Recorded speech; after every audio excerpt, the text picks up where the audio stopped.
Hello, welcome back to another video. तो aspirant आज एक और वीडियो के साथ हाजिर है। आज जेके पीएससी टेक्स्ट सीरीज़ जो है, आज हम एक नया लेक्चर लेके आए और बस इसमें भी हम क्वेश्चन आंसर ही करने वाले हैं। लास्ट वीडियो में आप लोगों ने देखा, बस क्वेश्चन आंसर ही हम लोग टेस्ट सीरीज़ में कर रहे हैं। ठीक है, कोई ज़्यादा टाइम वेस्ट नहीं करेंगे और ज़्यादा बड़ी बड़ी कहानियाँ नहीं सुनाएंगे आपको। ठीक है, सीधा क्वेश्चन और आंसर, आप सिर्फ क्वेश्चन आंसर लगाइए।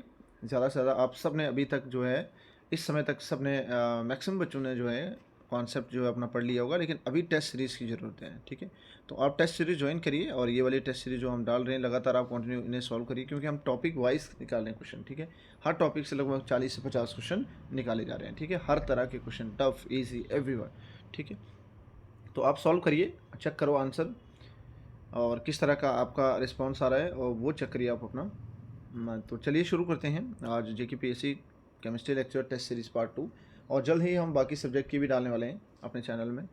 और आपको केमिस्ट्री के रिलेटेड भी फुल टेस्ट सीरीज़ जो है वो आपको 23 के बाद, 23 के बाद जो है फुल टेस्ट सीरीज़ जो है वो मिल जाएगी। ठीक है, तो आप यहीं सॉल्व कर सकते हैं, आपको कोई टेंशन लेने की ज़रूरत नहीं है। ठीक है, चलिए क्वेश्चन नंबर 1 देखो। आज हमने लाया है मॉलिक्यूलर स्पेक्ट्रोस्कोपी। ठीक है, ये हमारे जेके पीएससी में टॉपिक है, बहुत इंपॉर्टेंट, आपने देखा होगा मॉलिक्यूलर स्पेक्ट्रोस्कोपी।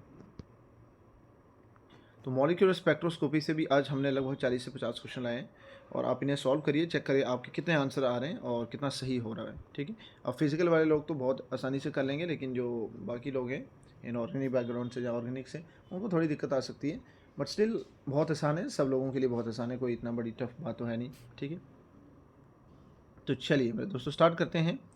पहला क्वेश्चन क्या आपकी स्क्रीन पे देखिए, which are the following molecule is IR active but microwave inactive. दिए गए मॉलिक्यूल में से कौन सा आईआर एक्टिव है और माइक्रोवेव इनएक्टिव है? ध्यान से पढ़ना, माइक्रोवेव इनएक्टिव कौन सा होगा, चेक करो।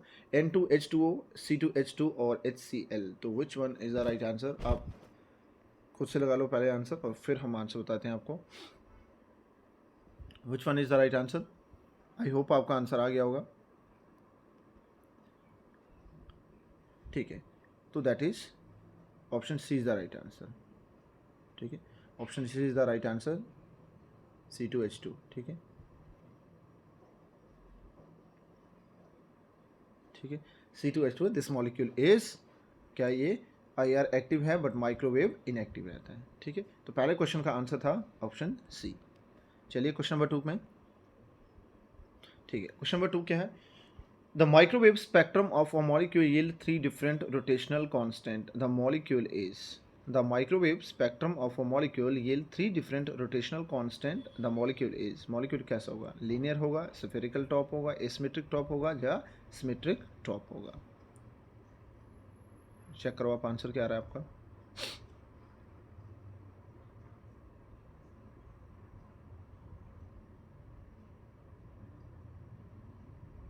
ठीक है, आई होप आपका आंसर आ गया होगा। क्वेश्चन नंबर 2 का क्या आंसर है आप सबका? ठीक है, ठीक है, आप सबने आंसर लगा देना और आपने पहले आंसर लगाना है। वीडियो पॉज कर लो और पहले आंसर सॉल्व करो, आंसर निकालो और फिर उसके बाद वीडियो आगे स्टार्ट करो। ठीक है, आप खुद से आंसर लगाओ, क्या क्या आंसर आ रहे हैं आपके। आप सब ने कॉन्सेप्ट अभी तक जो है पढ़ लिए होंगे, कोई भी यही बच्चा होगा जिसने नहीं पढ़ेंगे, बट ऑलमोस्ट सभी जो हैं एस्पिरेंट जो हैं सब ने ये कॉन्सेप्ट अभी तक पढ़ लिया होगा। ठीक है, तो आंसर क्या है इसका? Option C, asymmetric top. The molecule will be asymmetric top, यानी ऑप्शन सी। ठीक है, आई होप आपका आंसर सही निकला होगा। चलिए नेक्स्ट चलें, क्वेश्चन नंबर 2 हुआ। ठीक है, अगर किसी को डाउट है देख लेना। चलिए क्वेश्चन नंबर 3 चलते हैं। चलिए, the selection rule for a rotational transition of a rigid diatomic molecule is. Rotational selection rule पूछा गया आपसे। ठीक है, देखो एक बार क्वेश्चन फिर से पढ़ो। The rotational selection rule of rotational transition of rigid diatomic molecule is, क्या वैल्यू होगी? डेल्टा जी की वैल्यू निकालो, 0 +-1 +-2। ऑप्शन बी है डेल्टा जी +-1, ऑप्शन सी जो है डेल्टा जी +-2 और ऑप्शन डी जो है वो डेल्टा जे +1। तो what will be the right answer? क्या आपका सही उत्तर आ रहा है? सॉल्व करो, चेक करो और फिर उसके बाद नेक्स्ट चलें।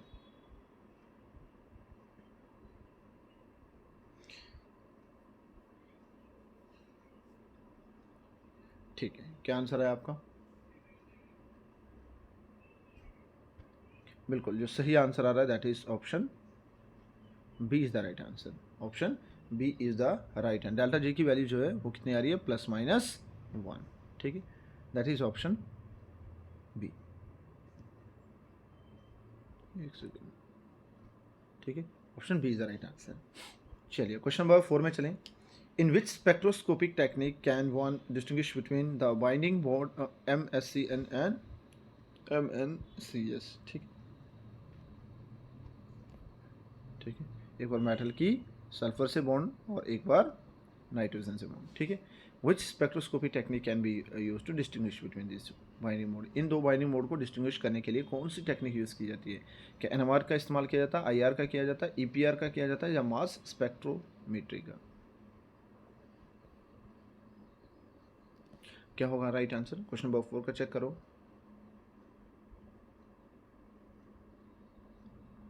ठीक है, क्वेश्चन नंबर 4 का जो सही आंसर है दैट इज, आई होप आपने दे दिया होगा, बट स्टिल उसका क्या है? IR, ठीक है, IR is the right answer. Option B is the right answer, ठीक है। कह रहा था बाइंडिंग मोड जो मेटल और सल्फर के बीच में, और साइनाइड और मेटल नाइट्रोजन कार्बन सल्फर, इन दोनों के बीच में जो बाइंडिंग मोड है उसे डिस्टिंग्विश करने के लिए कौन सी टेक्निक का इस्तेमाल किया जाएगा? दैट विल बी NMR, ठीक है, NMR का इस्तेमाल किया जाएगा। चलिए नेक्स्ट चलिए, क्वेश्चन नंबर 4 5 की तरह भाई,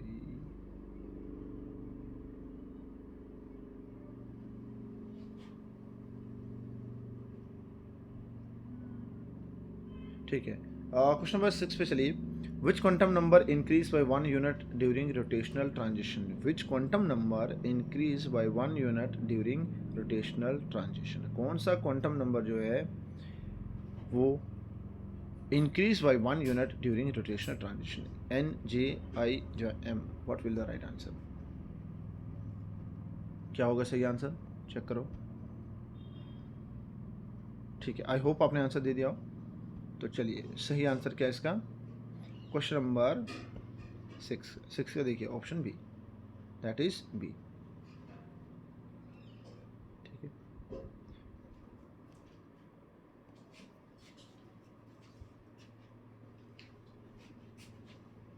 चलिए क्वेश्चन नंबर 6 हुआ, क्वेश्चन नंबर 7 में चलें।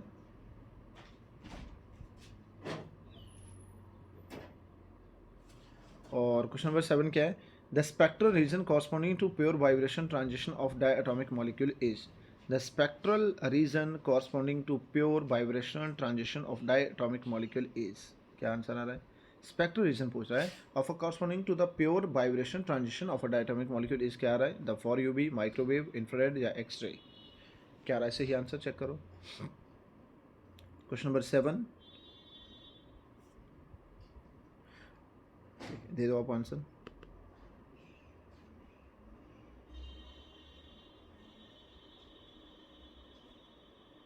ठीक है, क्वेश्चन नंबर 7 का जो सही आंसर आ रहा है that is option C, that is infrared rays, ठीक है। एक second, option C that is infrared, ठीक है, बढ़िया।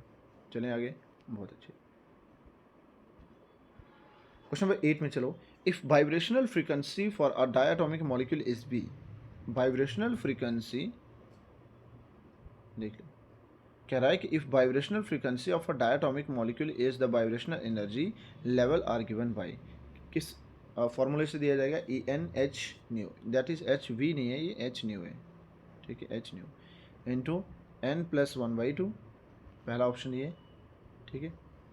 ऑप्शन 2 आपसे पूछा है E=H nu into N, option C जो है H न्यू, और ऑप्शन डी जो है N, हाँ यहाँ पे पूछा है N² H इंटू न्यू, ठीक है। तो ऑप्शन डी जो है N² H न्यू है।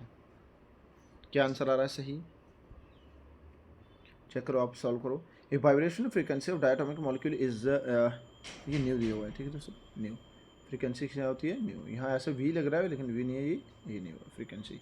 The vibration energy levels are given by, vibration energy level किस मेथड से, किस फॉर्मूले से दिए जाएंगे? ठीक है, क्या रहा सही answer? Question number 8, what is the right answer? ठीक है, सही आंसर जो आ रहा है वो ये आ रहा है हमारा, option A is the right answer, ठीक है। Option A is the right answer, that is EN=H new into N+1/2, ठीक है। This is the right answer, option ए। चलिए दोस्तों नेक्स्ट चलें। क्वेश्चन नंबर 10 है।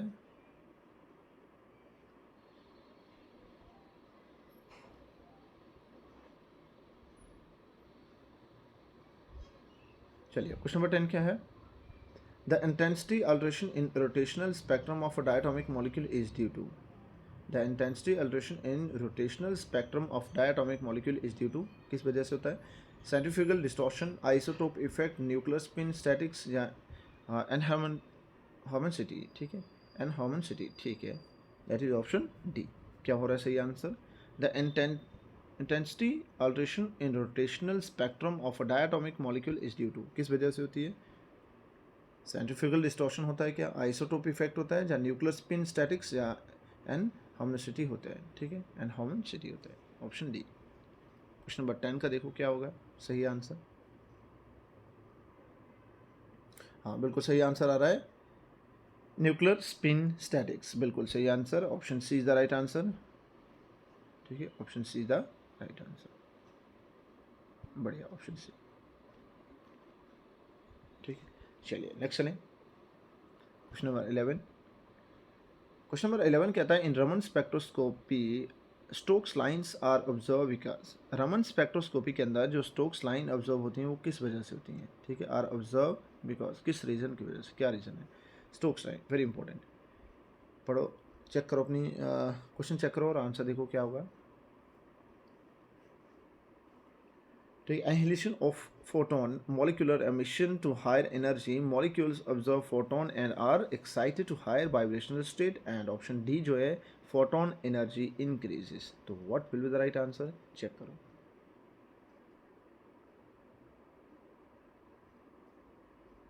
उसने रमन स्पेक्ट्रोस्कोपी में बोला हुआ है कि स्टोक्स लाइन जो है वो ऑब्जर्व होती है किस रीजन से। ठीक है, तो ऑप्शन आई होप आप सबका आ गया होगा, और ठीक है बिल्कुल सही आंसर है option, option C is the right answer. जी, this one is the right answer. एक सेकेंड दोस्तों, ठीक है, option C the right answer, बिल्कुल सही कह रहा है कि मॉलिक्यूल जो ऑब्जर्व करते हैं फोटोन, ठीक है, and are excited to the higher energy levels. ठीक है, मॉलिक्यूल्स जो एनर्जी लेने के बाद कहाँ एक्साइट हो जाते हैं? हायर वाइब्रेशनल स्टेट्स में। चलिए क्वेश्चन नंबर 11 हुआ, क्वेश्चन नंबर 12 में चलिए। The spacing between the successive rotational line in the pure rotational spectrum of linear diatomic molecule is. The spacing between successive, very very important question दोस्तों, ये super important question है, very very important. ठीक है, ये question बहुत important है। कहते हैं कि spacing between the successive rotational line in the pure rotational spectrum of a linear diatomic molecule is. क्या आंसर होगा? 2B, बी या 4B या 3B। बिल्कुल सबको आंसर पता होगा, आई होप मैक्सिमम बच्चों को ये आंसर पता होगा, और देखते ही आंसर लगा लिया होगा आप लोगों ने। क्या आंसर आया इसका? ठीक है, हाँ बिल्कुल सही आंसर है ए पार्ट, दैट इज 2B। ठीक है, spacing between successive rotation line in the pure rotation spectrum of a linear diatomic molecule is, that is 2B। बहुत बढ़िया, चलिए नेक्स्ट क्वेश्चन चलें। क्वेश्चन नंबर 13 देखिए। The zero point energy of a simple harmonic oscillator is. Zero point energy, very important. ठीक है, zero point energy जो है in simple harmonic oscillator is कितनी होगी? वो जीरो होगी, एच न्यू, एच वी नहीं है दोस्तों, एच न्यू है ये। ठीक है, और एच न्यू बाई 4। क्या आंसर आ रहा है? क्वेश्चन नंबर 13 का क्या आंसर आ रहा है, चेक करो। ठीक है, 1/2 इंटू एच न्यू। ठीक है, that is option C. Option C is the right answer, half of H nu. Zero point energy पूछी थी सिंपल हार्मोनिक ऑसिलेटर का, option C is the right answer. चलिए नेक्स्ट चलें। ठीक है, आई होप बढ़िया क्वेश्चन आपके आंसर सही हो रहे होंगे। ठीक है, अभी 13 में से अगर आपके 10 क्वेश्चन ठीक हो रहे हैं या 8 9 भी ठीक हो रहे हैं तो बहुत बढ़िया चल रहा है। ठीक है, आगे बहुत अच्छे अच्छे क्वेश्चन आ रहे हैं। ठीक है, तो मिक्स हैं, ऐसा नहीं है कि बहुत टफ क्वेश्चन है या बहुत ईजी लेवल पे, नहीं, मीडियम लेवल पे भी हैं, टफ पे भी हैं, और ईजी लेवल पे, तीनों मॉडरेट लेवल का है। ठीक है, तो हमने हर तरह के क्वेश्चन आपके लिए लाए हुए हैं, आप चेक करो वीडियो बस। ठीक है, Which of the following transition is forbidden in UV visual spectroscopy for an isolated molecule? कह रहा है कि which of the following transition is forbidden, कौन सी ट्रांजिशन जो है forbidden है, ध्यान दो। In UV visible spectroscopy for isolated molecule, very important question, super important, mark कर दो इस क्वेश्चन को, ठीक है। एन टू पाई स्टार और पाई टू आई पाई स्टार और सिग्मा टू पाई स्टार और फिर डी डी ट्रांजिशन, ठीक है। तो कौन सी हो फॉरवर्डन इन यूवी विजिबल स्पेक्ट्रोस्कोपी में, यूवी विजिबल स्पेक्ट्रोस्कोपी में। क्वेश्चन नंबर 40, हाँ बिल्कुल सही आंसर है, सबने आंसर दे दिया होगा, ठीक है, देखते ही आंसर लगा लिया होगा, और option D is the right answer, बिल्कुल D D transition is not possible, ठीक है। ये क्या है, फॉरवर्डन है। यूवी विजिबल स्पेक्ट्रोस्कोपी में ये डी डी ट्रांजिशन जो है फॉरवर्डन होती है, ठीक है। चलिए आगे, क्वेश्चन नंबर 14 हुआ, क्वेश्चन नंबर 14 के बाद 15 में चलो। The correct order of energy of transition is, हाँ ये क्वेश्चन बढ़िया है। The correct order of energy of transition is, क्या करेक्ट ऑर्डर होने वाला है, चेक करो जरा। Electronic, vibrational, rotational. देखिए ये क्वेश्चन देखने में आसान लगते हैं लेकिन इनमें बहुत कन्फ्यूजन होता है, बच्चे बहुत कन्फ्यूज होते हैं। फिर रोटेशनल, वाइब्रेशनल, इलेक्ट्रॉनिक, फिर वाइब्रेशनल, रोटेशनल, इलेक्ट्रॉनिक, और लास्ट वन है रोटेशनल, इलेक्ट्रॉनिक और vibrational. What will be the right answer, energy का ऑर्डर पूछा है आपसे, क्वेश्चन नंबर 15 चेक करो एक बार, किसका पूछा है आपसे, एनर्जी का ऑर्डर, बिल्कुल सही आंसर आ रहा है ऑप्शन ए, ठीक है। इलेक्ट्रॉनिक सबसे ज़्यादा, फिर वाइब्रेशनल की एनर्जी और फिर रोटेशनल की। तो EBR याद रख लो, ऐसे जैसे होता है ना EVM, हम याद रखते हैं EVM है ना, इलेक्ट्रॉनिक वोटिंग मशीन, याद रखते हैं ना EVM। तो इस बार EVM को हटाओ और R लगा दो,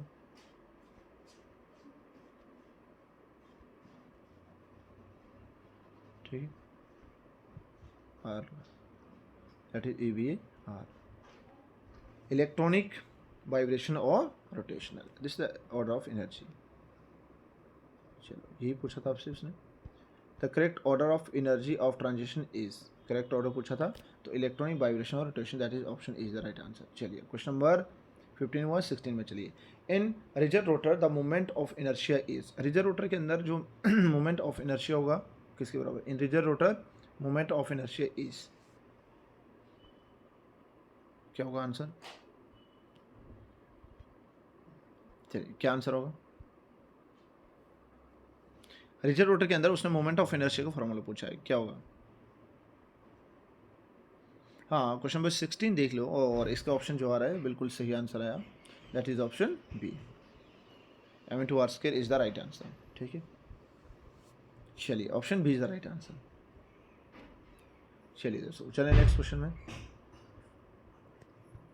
question number 17, which are the following molecule show both IR and Raman activity for the same vibrational mode, very important question, super important question दोस्तों, मार्क कर लो। पूछ रहा है कि इनमें से कौन सा ऐसा मॉलिक्यूल है जो क्या करता है, बोथ IR और रमन एक्टिविटी शो करता है for the same vibrational mode में, ठीक है। CO2 है, H2 है, CH4 मीथेन है और CHCl है, हाइड्रोक्लोरिक एसिड। तो what will be the right answer, question number 17 check करो, क्या आया आंसर सही,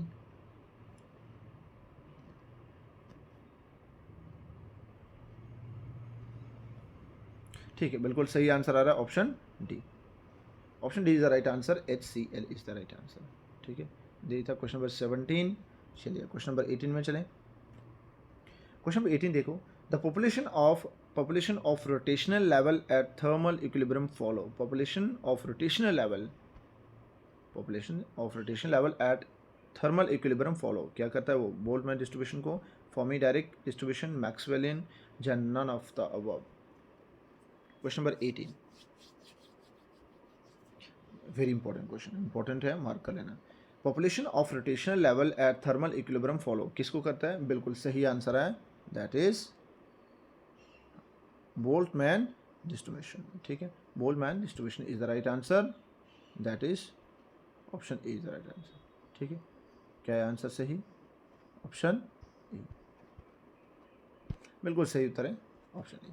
चलिए क्वेश्चन नंबर कितना हुआ ये, 18 19 में चलो, क्वेश्चन नंबर 19 कह रहा है, a molecule is microwave inactive but IR active, which is the most likely reason. कहते हैं कि एक मॉलिक्यूल जो है वो माइक्रोवेव इनएक्टिव है, ध्यान से पढ़ो, बट IR एक्टिव है, which of this most likely reason, क्या रीजन हो सकता है, has polar bond, no permanent dipole, but change in dipole on vibration has unpaired electrons या polyatomic? What will be the right answer? Question number 19 check करो। कहते हैं कि एक मॉलिक्यूल जो है वो माइक्रोवेव इनएक्टिव है लेकिन आईआर एक्टिव है, तो इनमें से कौन सी ऐसी प्रॉपर्टी होगी किस वजह से वो ऐसा हो रहा है? ठीक है, बस यही पूछा आपसे उसने। क्या आप लोगों ने आंसर लगा लिया होगा? I hope. ठीक है, बिल्कुल सही आंसर है option B. B is the right answer. B is the right answer. No permanent dipole but change dipole on vibrational. इनमें परमानेंट डाइपोल नहीं होता है बट चेंज करता है क्या? But change in dipole on vibration. Very important question. Question number 19 is super important भाई, mark कर लेना। चलिए क्वेश्चन नंबर 19 हुआ, 20 में चलें। 20 क्या है? The spread of line in rotational vibration spectrum is due to the spread of line in rotational vibration spectrum is due to किस वजह से होती है? एन हार्मोनिसिटी होती है, rotational transition, accompanying vibrational transition और electronic transition, general of the.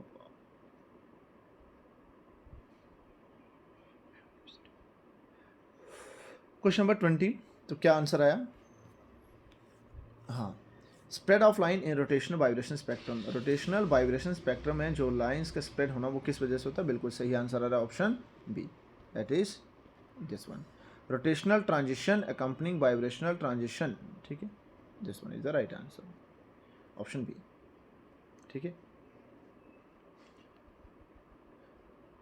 तो आप जब ना जेके पीसी में आप लोग एग्जाम देने जाएंगे, अभी आपने जेके सेट का भी दिया था, आपने देखना एक चीज़ नोटिस भी करना है ना, कभी कभार दिमाग भी लगाना है। कुछ ऑप्शन ऐसे होते हैं जो दूर से ही देख के हमें पहले से ही पता चल जाता है। ठीक है, यहाँ पे देखो ऑप्शन सी और डी तो बिल्कुल बाहर ही थे, है ना, बचे ए और बी, लेकिन बी में थोड़ा ऐसे दिख रहा था कि बी ऑप्शन बनाया जा सकता था। ठीक है, तो कभी कभार अगर ऐसे क्वेश्चन में फंस रहे हो तो बिल्कुल आंसर ऐसा लगा लेना चाहिए आपको। ठीक है, बाकी कॉन्सेप्ट के बेसिस पे लगाइए।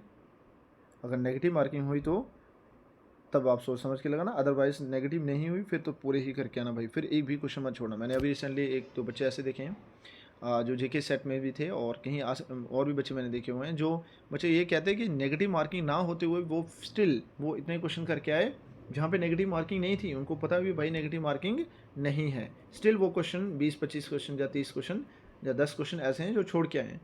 तो भाई आप लोग ऐसा मत करना, अगर नेगेटिव मार्किंग नहीं हुई तो मत छोड़ के आना, सारे क्वेश्चन करके आओ। क्या पता, भरोसा नहीं है भाई, कौन सा तुक्का सही लग जाए। ठीक है, तो क्यों छोड़ना है आपने, उसके कौन से आपके मार्क्स कटने वाले हैं। ठीक है, चाहे वो आर्ट्स का हो, साइंस बैकग्राउंड से हो, कोई भी बैकग्राउंड से हो, बट आप वो पूरे ही करके आना भाई। ठीक है, चलिए क्वेश्चन नंबर 20 हुआ, 21 की तरफ चलें।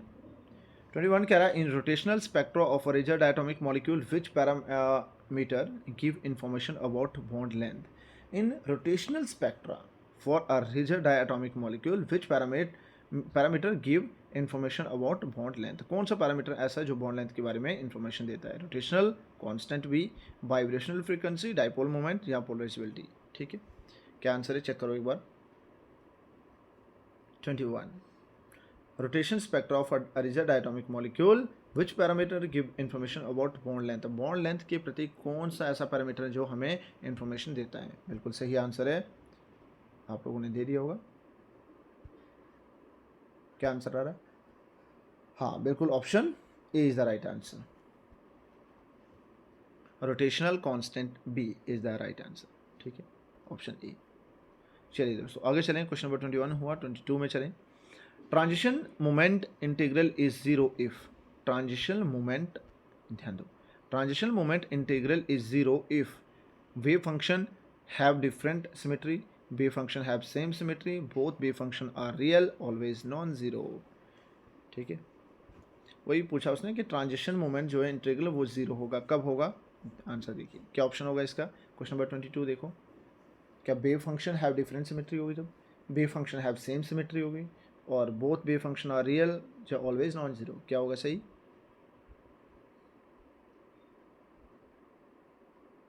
ठीक है, हाँ बिल्कुल सही आंसर आपका आ रहा है ऑप्शन ए। हाँ बिल्कुल सही आंसर भी ए, ऑप्शन ए सर। हाँ option A, this one, option A is the right answer, that is wave function have different, ध्यान दो, सिमेट्री। ठीक है, और उस केस में ट्रांजिशन मोमेंट इंटीग्रल की वैल्यू कितनी हो जाएगी, 0। चलिए क्वेश्चन नंबर चलें आगे, 23 में चलें। The Franck Condon principle relate to, very important, आपके जेकेपीएससी में सिलेबस में उसने स्पेशल मेंशन किया हुआ है इसके बारे में, ठीक है। तो ये क्वेश्चन वेरी इंपॉर्टेंट भाई, फ्रैंक कंडन प्रिंसिपल के बारे में इंपॉर्टेंट बात की गई है, इंपॉर्टेंट, ठीक है, देख लो। कहता है फ्रैंक कंडन प्रिंसिपल जो है वो रिलेट करता है to probability of vibration transition during electronic excitation, mass to charge ratio, mass point is energy या rotational state population। क्या आंसर आ रहा है सही। Frank Condon principle relate to किसके तरफ रिलेट करता है, किसकी तरफ रिलेट करता है भैया, फ्रैंक कंडन प्रिंसिपल। जिसने पढ़ा हुआ बच्चे ने वो तो डेफिनेटली इस समय आंसर दे गया होगा, जिसने नहीं पढ़ा है वो मेरे साथ आंसर लगाओ, क्या आंसर आ रहा है आपका, ठीक है।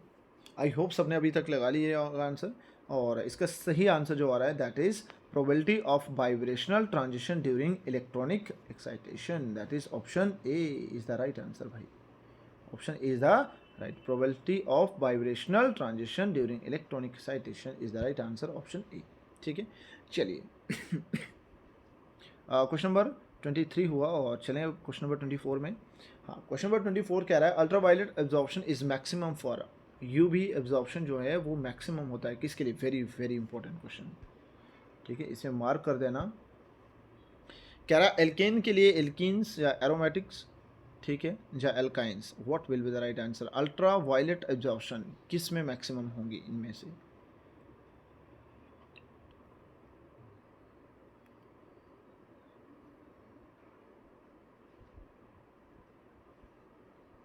ठीक है।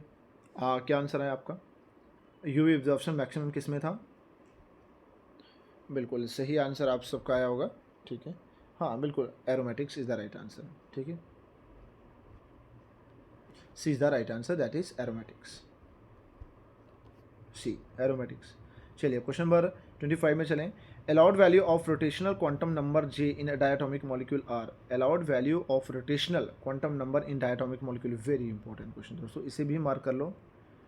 कहते हैं कि कौन कौन सी अलाउड वैल्यू हैं किसमें, rotational quantum number in diatomic molecule में, ठीक है, 0 1 2 3 1 2 3 4 0 2 4 6 या 1/2 3/2 5/2, very important question, super super duper important question भाई। कौन सी allowed value rotational quantum number के अंदर,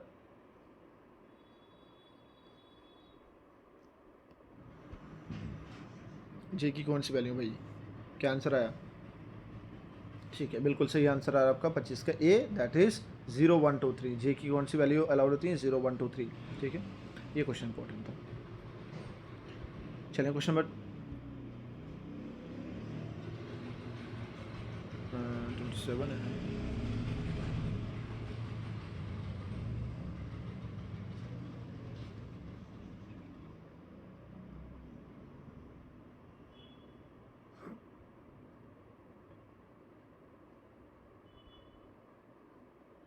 ठीक है, क्या आंसर है, क्या क्वेश्चन है, पढ़ो आप।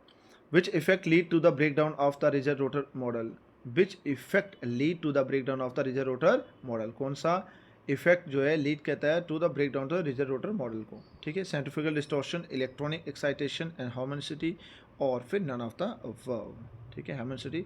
और क्या आंसर आ रहा है इसका, 27 का चेक करो, 27 का क्या आ रहा है, ठीक है, ये आसान सा क्वेश्चन था, ठीक है, और इसमें सही आंसर जो आ रहा है that is centrifugal distortion, option A is the right answer, ठीक है, centrifugal distortion is the right answer.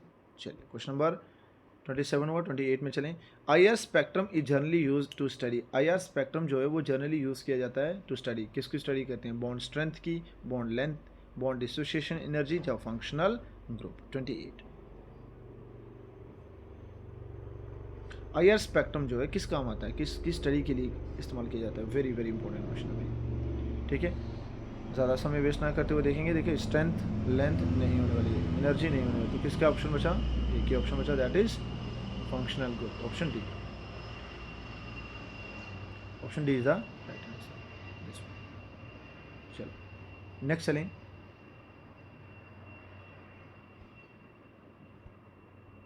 हाँ, नेक्स्ट क्या हमारे पास, the difference between Stokes and anti Stoke line in Raman spectroscopy is, क्या रहा है, The difference between Stokes and anti-Stokes line in Raman spectroscopy is wavelength only, both wavelength, intensity या only frequency. किस वजह से हो रहा है? क्या है डिफरेंस बिटवीन स्टोक्स और एंटी स्टोक्स के बीच में? और रमन स्पेक्ट्रोस्कोपी की बात की जा रही है, ठीक है। आई होप आपने आंसर दे दिया होगा क्वेश्चन नंबर 30 का। और क्या आंसर आ रहा है? ठीक है, बिल्कुल सही आंसर है sir, both wavelength and intensity, both, दोनों की वजह से, ठीक है, स्टोक्स और एंटी स्टोक्स लाइन्स, ठीक है। चेक कर लो, option B is the right answer.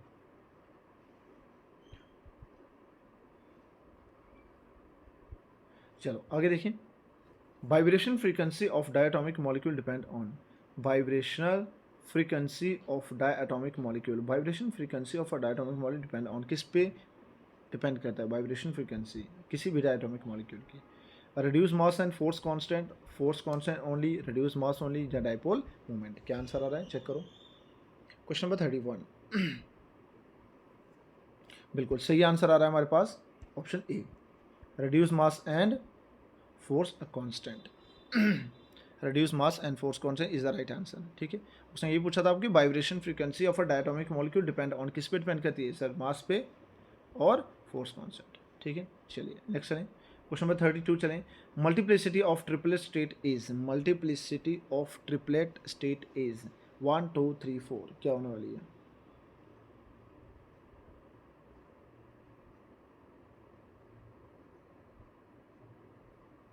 क्या हो रही है? 32 का क्या आंसर आ रहा है? बिल्कुल सही आंसर आपके पास C, that is 3। Triple state की मल्टीप्लिसिटी कितनी है? 3, ठीक है। चलिए नेक्स्ट चलें, 33, which condition is necessary for a transition to be electric dipole allowed, which condition is necessary, कौन सी कंडीशन जरूरी है for a transition to be electric dipole allowed? Non zero transition dipole movement, same symmetry function, large nuclear mass, या no change in parity, ठीक है। क्या answer आ रहा है? क्वेश्चन नंबर 33, ठीक है। होप आपने वीडियो पॉज करके चेक कर लिया होगा आंसर क्या आ रहा है। हाँ बिल्कुल, क्या आंसर है आपका? चेक कर लो, बिल्कुल ए is the right answer, non zero transition dipole movement, that is option A is the right answer, ठीक है। चलिए क्वेश्चन नंबर 33 हुआ, 34 चलो। Zero point energy mean, zero point energy का मतलब क्या है? Lowest possible energy, very important question, mark कर लेना भाई सब लोग इसे, ठीक है दोस्तों, इसे मार्क कर लेना आप लोग। Zero point energy mean, zero point energy का क्या मतलब है? lowest possible energy of a molecule can have energy at infinite temperature, energy of ground electronic state only, और zero vibrational energy। क्या रहा आंसर? देखो, जीरो पॉइंट एनर्जी से आप क्या समझते हैं? 34 नंबर क्वेश्चन। बिल्कुल सही आंसर आ रहा है आपके पास। बिल्कुल सही आंसर आ रहा है, the lowest possible energy a molecule can have, बिल्कुल सही, ठीक है। Lowest energy possible a molecule can have, that is known as zero point energy, ठीक है। चलिए क्वेश्चन नंबर 35 देखो, which parameter can not be determine using rotational spectroscopy, कौन सा पैरामीटर कैन नॉट बी, ऐसा है जो हम क्या क्या क्या पूछा? हाँ, विच parameter can not be determine using rotational spectroscopy, इनमें से कौन सा पैरामीटर हम डिटर्मिन नहीं कर सकते हैं यूजिंग रोटेशनल स्पेक्ट्रोस्कोपी? क्या बॉन्ड लेंथ है, रिड्यूस मास है, फोर्स कांस्टेंट, डाइपोल मूवमेंट? क्या होगा सही आंसर? ठीक है, बिल्कुल आप लोग आंसर दे दो, चेक करो। देखो, बॉन्ड लेंथ तो की जा सकती है सर, रिड्यूस मास भी हो सकता है, ठीक है, फिर डाइपोल मूवमेंट भी, तो कौन सा नहीं? एक ही ऑप्शन बचा, दैट इज फोर्स कांस्टेंट। तो सही आंसर भी क्या आ रहा है आपके पास? Force constant, that is option this one, C, ठीक है। 35 का सी।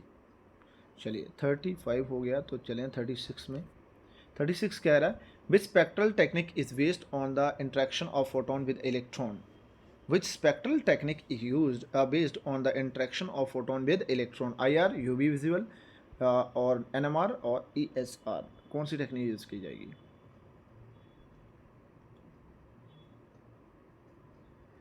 कौन सी स्पेक्ट्रल टेक्निक यूज की जाएगी भाई? इंट्रैक्शन फोटोन विद इलेक्ट्रॉन, इन दोनों का इंट्रैक्शन करना है, तो क्या आंसर आ रहा भाई 36 का? 36 question, that is UV, option B is the right answer. ठीक है, चलें आगे। Question number 37, the total degeneration of energy level with rotational quantum number J is, total degeneracy of an energy level with rotational quantum number J is, total degeneracy कितनी आ रही है of energy level with rotational quantum number J is, J 2J, J+1, 2J+1। क्या answer आएगा भाई सही? 37 का देख लो, 37 का सही आंसर क्या आ रहा है? ऑप्शन डी, बिल्कुल सही आंसर ऑप्शन डी आ रहा है। ठीक है, 2J+1 is the right answer. ठीक है, ऑप्शन डी। नेक्स्ट चलें। 38, in ESR spectroscopy the splitting of signal is due to, ESR spectroscopy में स्प्लिटिंग ऑफ सिग्नल जो होता है वो किसकी वजह से होता है? Hyperfine interaction, spin spin coupling, quadrupole interaction, Zeeman splitting. क्या आंसर आ रहा है सही? चेक करो। 38 नंबर, 38 का आ रहा है हाइपरलाइन इंट्रैक्शन, बिल्कुल सही आंसर भाई, दैट इज ऑप्शन ए। ठीक है, ESR स्पेक्ट्रोस्कोपी में स्प्लिटिंग ऑफ लाइन किस वजह से होता है? स्प्लिटिंग ऑफ सिग्नल किस वजह से होता है? हाइपरलाइन इंट्रैक्शन की वजह से, that is option A. Which phenomena is responsible for population inversion in laser, कौन सा फिनोमेना ऐसा है रिस्पॉन्सिबल किसके लिए? For the population inversion in laser, spontaneous emission, stimulated emission, absorption, Planck radiation. क्या रहा सही? चेक करो। 39 का option B is the right answer, stimulated emission. ठीक है, ये था 39 नंबर क्वेश्चन, और लास्ट क्वेश्चन रह गया दोस्तों। ठीक है, most potential energy curve is use to describe vibrational level with anharmonicity और हार्मोनिसिटी और इलेक्ट्रॉनिक ट्रांजिशन, न्यूक्लियर फ्यूजन या रोटेशनल स्पेक्ट्रा। ठीक है, क्या आंसर आएगा सही 40 नंबर का? हाँ, बिल्कुल सही, option A is the right answer, that is vibrational levels with harmonicity. ठीक है, उसमें most potential energy curve to describe, किसको डिस्क्राइब होता है? इसी को, बिल्कुल सही आंसर। ठीक है, ऑप्शन ए। चलिए दोस्तों, तो ये थे आज के 40 क्वेश्चन जो JK PSC में मॉलिक्यूलर स्पेक्ट्रोस्कोपी से लाए गए थे हमारे द्वारा। ठीक है, और ठीक है, आप लोगों ने, आई होप आपने क्वेश्चन आंसर लगाए होंगे सबने। ठीक है, 40 नंबर का, और 40 में से अगर मानो आप 30 से 35 नंबर आपके आ रहे हैं अभी तक, 30-35 मार्क्स आप लेके आ रहे हो, जब उससे ऊपर ला रहे हो 35-38 ला रहे हो, तो मान लो बहुत अच्छी तैयारी। लेकिन अगर लेस देन 13 अभी भी 30 से कम है, तो दोस्तों अभी भी थोड़ा सा और मेहनत करने की ज़रूरत है आपको। ठीक है, ताकि हर कॉन्सेप्ट आप क्लियर कर लो। ठीक है, इस तरह के और टेस्ट सीरीज जो है हम आज शाम को एक और लॉन्च करेंगे, एक और टॉपिक पे डालेंगे। ठीक है, अभी फिजिकल चल रहा है और इनऑर्गेनिक चल रहा है ना। ऑर्गेनिक पे अभी तक हमारी कोई ज़्यादा वीडियोस आई नहीं है, तो वीडियो ऑर्गेनिक पे भी लाते हैं, लेकिन उससे पहले फिजिकल और इनऑर्गेनिक पे ज़्यादा ध्यान देते हैं। ठीक है, ये सीधे सीधे क्वेश्चन आते हैं और सीधा सीधा आंसर रहता है, कोई ज़्यादा कन्फ्यूज़न नहीं। तो कोशिश करते हैं आज हमको एक और वीडियो आए। ठीक है, और उस पर भी आप लोग आंसर लगाएं, और आई होप आपने बहुत बढ़िया किया होगा। 40 में से 30-35 नंबर तो सबके आए होंगे। अगर किसी के नहीं भी आए मेरे भाई, किसी के नहीं भी आए हैं, तो कोई बात नहीं, आप घबराओ मत, कोई ऐसी बात नहीं है घबराने की, डीमोटिवेट होने की कि भाई मेरे से नहीं हो पा रहा है, ऐसा कुछ नहीं है। आप डीमोटिवेट मत हो, फाइनल में आपका बढ़िया जाएगा। बस आप मेहनत करो, तैयारी करो, और बढ़िया तैयारी करो, क्योंकि अभी आप जानते हैं बस 10-15 दिन ही रह गए हैं, लास्ट 15-20 डेज़। तो टेस्ट सीरीज पे ही ध्यान दो। ठीक है, सारा कॉन्सेप्ट पढ़ने की ज़रूरत नहीं है, अब क्वेश्चन लगाने की ज़्यादा ज़रूरत है। जितना ज़्यादा क्वेश्चन की तरफ अप्रोच करोगे, आंसर उतना ही बढ़िया करेक्ट दोगे। ठीक है, नेगेटिव मार्किंग से बचोगे। तो कोशिश करो क्वेश्चन आंसर लगाने की। ठीक है, अब फालतू में थ्योरी में पढ़ने की ज़रूरत नहीं है, 4-4 घंटे का लेक्चर सुनने की ज़रूरत नहीं है भाई। ठीक है, वो 4 घंटे के लेक्चर में से पता चले एक क्वेश्चन भी नहीं आए, तो इसलिए बड़ी बड़ी पोथियाँ पढ़ने से बेटर है भाई छोटे छोटे शॉर्ट नोट्स पढ़ो अभी। ठीक है, जितना पढ़ना था आप लोगों ने पढ़ लिया है। ठीक है, 6 महीने से आप पढ़ रहे हैं, तो अभी बड़ी बड़ी कहानियाँ पढ़ने की ज़रूरत नहीं है। अभी आपको ज़रूरत है तो एक ही चीज़ की भाई, कि एक ही चीज़ की है कि हम सिर्फ कॉन्सेप्ट पे अब ध्यान दें। ठीक है, अभी हमारे पास कॉन्सेप्ट पे ज़्यादा फोकस होना चाहिए, फालतू में आप लोग टाइम वेस्ट अपना मत करें कहीं भी। ठीक है, तो बढ़िया, आई होप आपको वीडियो अच्छी लगी हो आप लोगों ने।